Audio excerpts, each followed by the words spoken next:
Bonjour à tous et bienvenue sur ma nouvelle chaîne YouTube qui est la chaîne du b.a.-ba de la culture générale. Chaque week-end, je publierai des vidéos et vous pourrez ainsi enrichir votre culture générale en quelques minutes seulement. Chaque vidéo comprend 5 questions sur des thèmes extrêmement variés. Toutes les questions sont issues d'un livre que j'ai récemment publié, intitulé Premier de classe et édité aux éditions et des livres. Vous pouvez bien sûr vous procurer ce livre sur les sites de la FNAC, Cultura, Décitre ou Amazon. Les vidéos détaillent les réponses des questions du livre. Mais alors, pas d'affolement, il n'y a rien de compliqué. Les questions portent sur les connaissances essentielles qui peuvent vous servir lors de conversations diverses, que ce soit en famille, entre amis ou au travail. N'hésitez pas bien sûr à vous abonner à la chaîne, de liker les vidéos et d'activer la cloche pour recevoir les notifications. Allez, je vous dis à tout de suite pour les premières vidéos. Question de géographie. Quel pays est appelé le pays du soleil levant? Allez, je vous laisse 5 secondes de réflexion.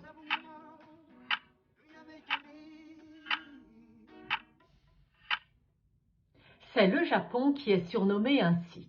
Savez-vous pourquoi? Eh bien, l'explication est très simple. C'est une traduction littérale du mot Japon en japonais. En effet, Japon se prononce Nihon en japonais. Ce terme Nihon est utilisé depuis plus de 1400 ans pour désigner l'archipel. Les kanji, c'est-à-dire les caractères chinois qui le composent, signifient alors soleil pour Ni et origine pour Ron, soit l'origine du soleil et plus joliment appelé pays du soleil levant. Alors on peut également noter que le soleil au Japon est un symbole positif très fort. Cette influence se retrouve d'ailleurs sur le drapeau national qui est composé d'un cercle rouge sur fond blanc et cela représente le soleil levant. Question de sciences naturelles.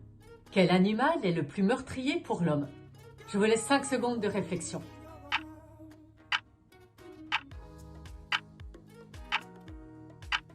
Les requins, des araignées ou les serpents vous terrorisent certainement. Eh bien, ils sont pourtant loin d'être les plus dangereux pour l'homme. C'est le moustique, petit insecte que l'on côtoie régulièrement, qui est de très loin responsable du plus grand nombre de décès humains. La petite bête ne va pas manger la grosse, certes.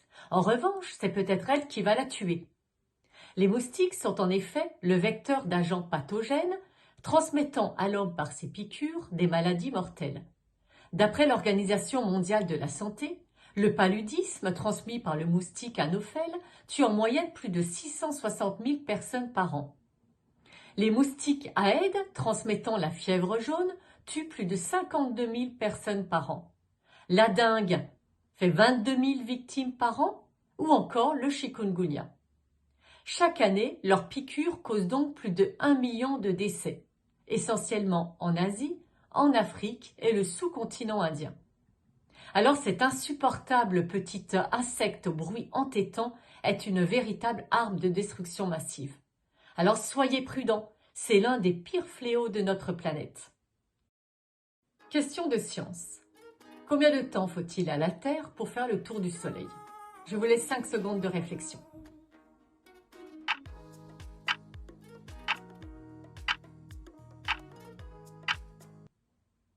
La révolution de la Terre autour du Soleil est le mouvement que la Terre fait autour de son étoile, le Soleil.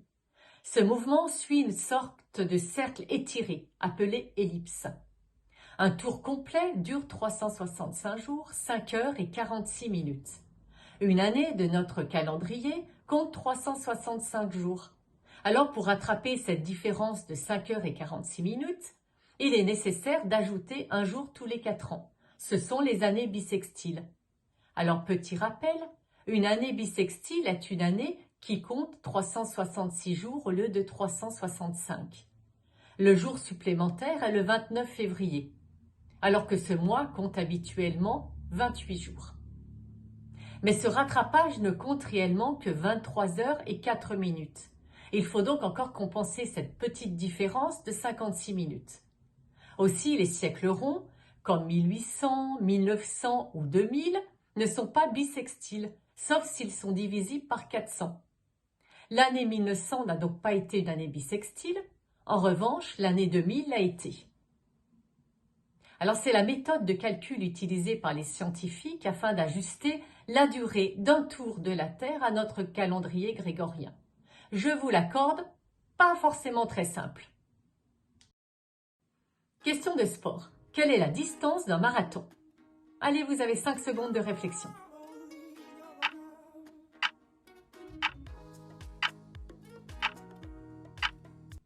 La distance d'un marathon est de 42,195 km. Alors pourquoi a-t-on une énigmatique distance de 42,195 km? Eh bien, c'est en 1908 que la distance a été fixée ainsi. En effet, c'est l'année des Jeux Olympiques de Londres et il était prévu de courir le marathon sur une distance de 26 miles. Mais c'était sans compter sur les exigences de la famille royale d'Édouard VII, qui désirait que la course démarre de la pelouse du château de Windsor et se termine face à la loge royale dans le stade olympique. Cette distance fut donc mesurée précisément à 26 miles et 385 yards, soit 42,195 km. Cette distance est devenue aujourd'hui la distance officielle des épreuves de marathon. Question sur l'art. Qui a peint les tournesols en 1888? Allez, vous avez 5 secondes de réflexion.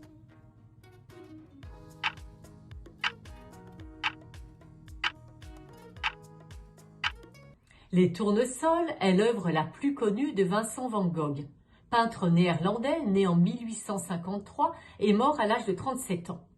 Ce peintre est classé parmi les impressionnistes. L'œuvre des tournesols est le nom d'une série de tableaux composés de 7 toiles représentant des tournesols dans un vase. Alors les 4 premiers tableaux ont été réalisés en 1888 à Arles et les 3 derniers en 1889. Alors ce n'est pas par hasard si Vincent van Gogh a choisi le tournesol. En effet, de nombreux peintres ont une fleur de prédilection. Monet peignait des nymphéas, Manet quant à lui peignait des pivoines et Vincent van Gogh des tournesols. Alors pourquoi a-t-il choisi cette fleur? Eh bien, pendant l'été 1888, il a reçu chez lui son ami Paul Gauguin et a décidé de peindre des tournesols pour décorer sa chambre. La fleur jaune, qui reste tournée vers le soleil, est un choix pour symboliser le respect, l'admiration et la fascination de Van Gogh pour son ami Paul Gauguin. Alors il a cherché également à retranscrire la luminosité si caractéristique de la Provence. Aujourd'hui, malheureusement, il ne reste que 6 tableaux sur les 7, puisque le dernier a été détruit au Japon en 1945 lors d'un bombardement américain. Voilà, c'est terminé pour aujourd'hui. Merci à tous d'avoir suivi cette vidéo. J'espère qu'elle vous a plu. N'oubliez pas de vous abonner à la chaîne et de liker les vidéos. Je vous dis au week-end prochain pour de nouvelles questions. Passez une excellente semaine et prenez soin de vous.